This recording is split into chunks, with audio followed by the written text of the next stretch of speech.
It was a challenge to try and capture something as iconic as Alcatraz. You know about this. This is arguably the most famous prison in the world, and now you're in it. Just the space, the physicality of it, because it's quite claustrophobic. When modern-day prisons are designed, they really consider not intimidating people or making the spaces, as least stressful as possible. Well, Alcatraz didn't suffer from those restrictions. They did the research, they went out, studied Alcatraz, not just from books or internet.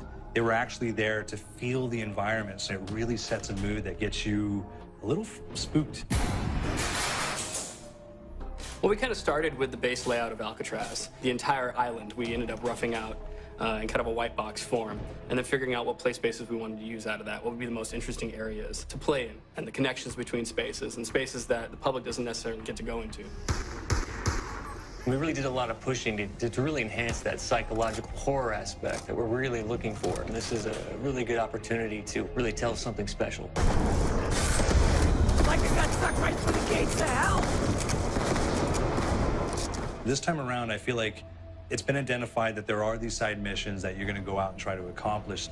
Al and the rest of the groups put together this escape plan, but the point is to get the parts and assemble this plane so they can get off the island. We did something new for the first time. We have actually contextual music that goes off. So that's a first for zombies. And it's all based around this horror thriller aspect. Every location will have a specific stinger that you hear when you find it, when you discover it, when you start unraveling the story. We start building on the music that you're hearing, and it's really enhancing that experience and going along with it in parallel.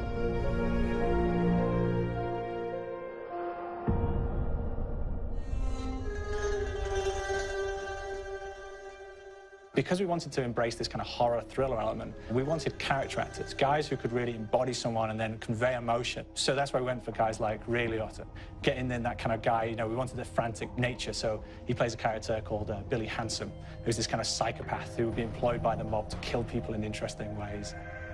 Chaz Palminteri, he plays a guy called Sal DeLuca, an old mob boss. Michael Madsen playing Finn O'Leary. He's kind of worked himself from the floor, from the streets. He's got his hands dirty in the blood and the guts a couple of times. And then we had Joe Pantoliano, and he plays Arthur Arlington, who's nicknamed the Weasel. Those guys, they bring a quality and a subtlety and timing that you can't really identify or try to recreate. Bring it on! Don't trash! You start off in the afterlife mode, and that's just going to be what's going on. You're going to try to solve the mystery from the second you start. Afterlife, to me, brings a new element, like a new puzzle element. It forces me to think a little bit more or look for the clues or kind of think of zombies on a slightly deeper level.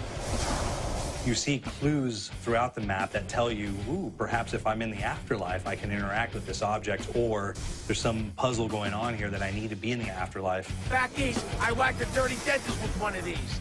Took forever, too. Alcatraz has a Civil War kind of fort background before it turned into a penitentiary. And so we had this kind of backstory, the idea that the warden would have collected Civil War weaponry. And one of them is a Blundergat. It's a fictional weapon, but the idea of the combination between a blunderbuss and a Gatling gun. And possibly, there might be a way of upgrading it to a more fantastical weapon that the players may find.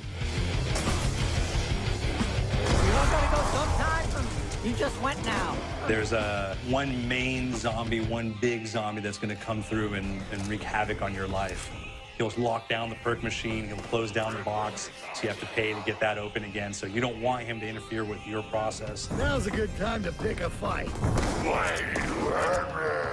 It's a fun challenge. It keeps things moving forward. In terms of perks, we have a new perk called Electric Cherry. When you reload, it gives a shock around you, which scales over time. I was asking for it, please, ball. There is so much to experience in this map. Every time I play it, there's a new tactic to take, a new experience, a new objective to go for. But there's also this layer of things that we aren't exactly exposing to the players right off the bat and will need to be discovered.